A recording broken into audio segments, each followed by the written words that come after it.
everyone, welcome to Gratitude Tuesday. My name is Rena and I'm a recovery coach here at Capital Recovery Center. Today we're going to be talking about why hope is so powerful in recovery.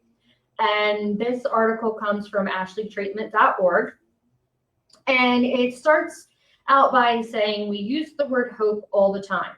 We hope someone has a good day. We hope something works out. We hope for the best. This little word plays a big role in our communication with each other. On a bigger scale, hope can be the difference between giving up and holding on. Hope can be the thing that keeps us going. Hope can be the feeling that helps us believe and work for a better life. For those of us who have experienced addiction and are on the road of recovery, hope plays an instrumental role in our commitment to our work, our healing, and our sobriety. But why is it so important, and how can we stay hopeful, especially if we have endured extraordinarily difficult experiences in our lives? And it is. Hope is such a powerful thing, and especially in recovery. You know, when I first got clean, it didn't feel like I was going to be able to do it. And I started talking to other people in recovery and surrounding myself with other people in recovery, and hearing how they changed their lives gave me hope that I could change mine as well. So it's a very powerful tool in recovery to help, keep things going. So the first part talks about hope encourages emotional ownership. So life is dynamic, beautiful, and often full of multiple truths. During the stages of early recovery, it can be hard to express the complex emotions we are experiencing, especially if the feelings seem contradictory or confusing. And listen, you have a lot of emotions that come into play when you get into recovery, and they can be, confusing and uncomfortable. But they are things that are going to, be a part of you for the rest of your life. And, being hopeful and able to, start to understand them and be okay with them can be very helpful. So goes on to say, speaking to our hope can help us express multiple emotions and acknowledge the full range of what we are feeling. It is empowering to own and share what is truly going on with us. Honesty is so important, because if you can't get honest, you can't heal, you can't grow. And the only person that you're deceiving is yourself. People around you can tell. But, if you look at that hope and use it to help identify emotions and how to use them, and, how to find empowerment through that. So practice pairing if you feel sad yet hopeful, or if you feel disappointed but still positive about how things are going in your life. I'm angered or saddened about this event, but I'm staying hopeful. Or try, this hurts so bad, but I am hopeful. I'm not going to give up.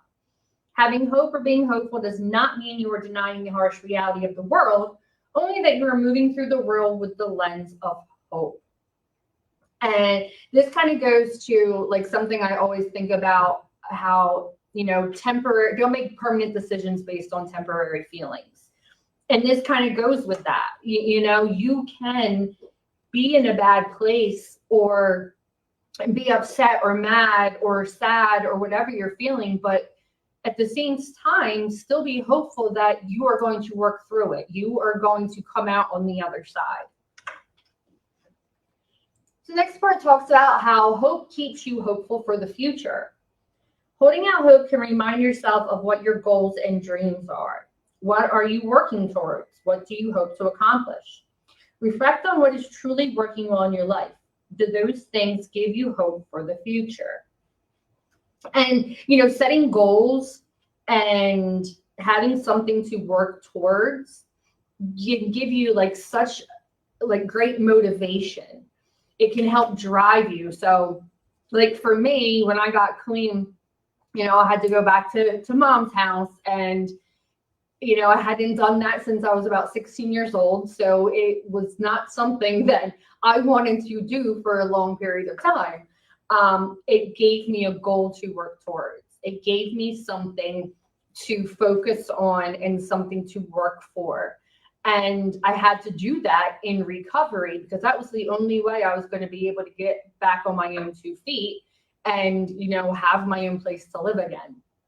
So having goals can help drive your recovery. Hope is healing in that it can hold space, encouragement, and optimism for the future. While we may be frustrated about how one part of our life is going, we can still hold out hope for a longer-term goal. For example, we may be exhausted by the excruciating work of getting sober, but we are holding out hope that once we have fully detoxed and found stability, we will have ourselves back and can experience a new, beautiful life. A life where anything is possible. And it really is. Anything is possible in recovery if you can stay clean. And it could be little things, it could be big things. As long as you have something that gives you drive, and hope can give you that drive. So it says maybe we are in a rigorous school program, and despite the incredible demand and the temptation to quit, we are staying hopeful for graduation and know the sacrifice will be worth it. And that's a good way to think of recovery. You're in this program, so to speak, and a lot of us are in official programs. Like we have the IOP, the outpatient programs, 12-step meetings, and all different types of things that you can go into in recovery to help you move through things and learn how to live clean. And it's kind of like this example of going to school. It's challenging. You're going to want to quit. You're going to want to throw your hands up and be done with it. But if you can stay hopeful and you can, find something that drives you, whether it's, someone else's, positive story of recovery, or like for me, it was getting out of my mom's house, whatever that may be, you hold on to that. And, eventually you'll end up on the other side of it and just keep going, because you can go as far as you want to go. So hope can remind you of your resiliency and inspire self-leadership.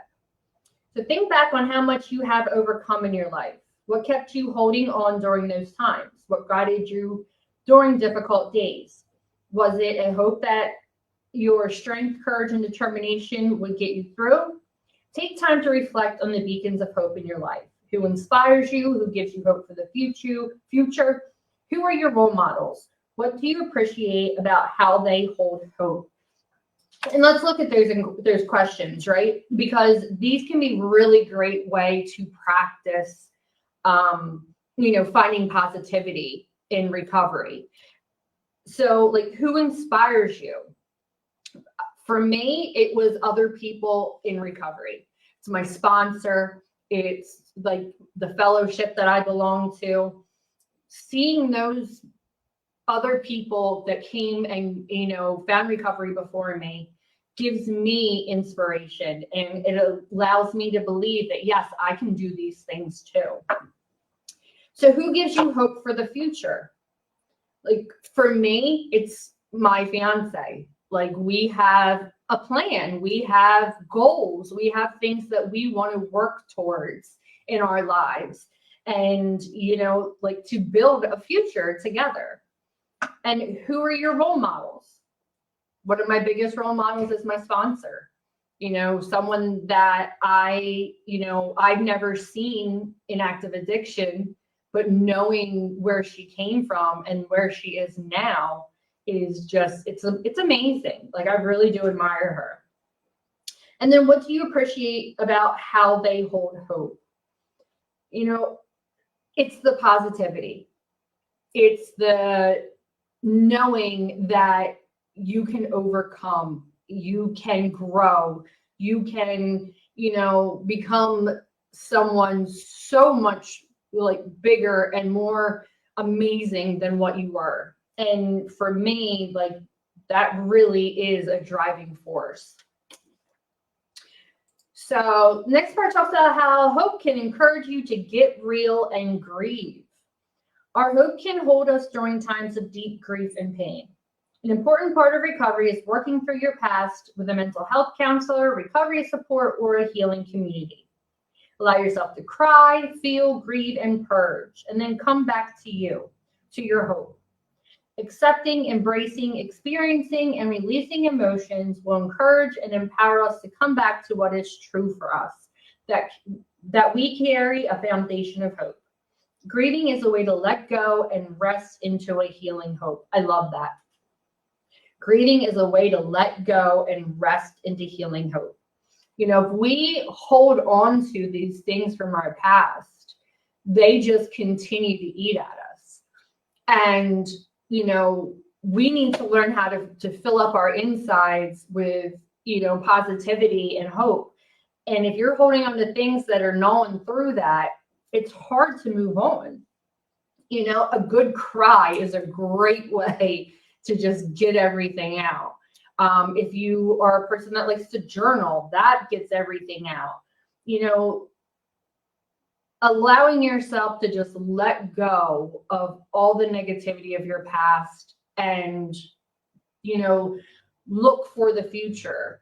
It makes it so much easier to be able to work through trauma, to work through, you know, regret and shame and all these things that we come into recovery with. And you really do go through a grieving process. You know, you grieve who you were, you grieve that past in order to move forward into a positive future. So in the last part, it says, hope can hold you accountable.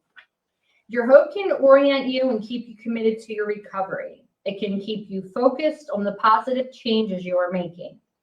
Hope can keep you committed to moving forward in a happy and healthy way. It can keep you committed to self-care.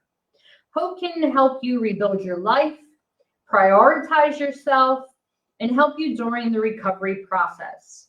Hope can be what you hold on to. Hope is an internal resource that you can always carry in your heart. Yeah, it's wonderful. You know, it's always there. It's always there. You just have to tap into it. So are you feeling hopeful and ready to take more ownership of your life? Are you ready to heal, grieve, and let go? Are you ready to use your hope for yourself to hold yourself accountable for healing? It's so wonderful. And if you are someone who is ready to take ownership and let go and you know, begin that healing process, you know, it's a beautiful thing. And, you know, we're here to help with that. Just come in and talk. You know, we are people that have been through addiction and have found recovery. And, you know, just like other people before me gave me hope, I'm here to give others hope. So as always, thank you for joining me this afternoon, and you're welcome to come in and join us in person at any time. We would love to have you. And you guys have a great day. I'll see you next time.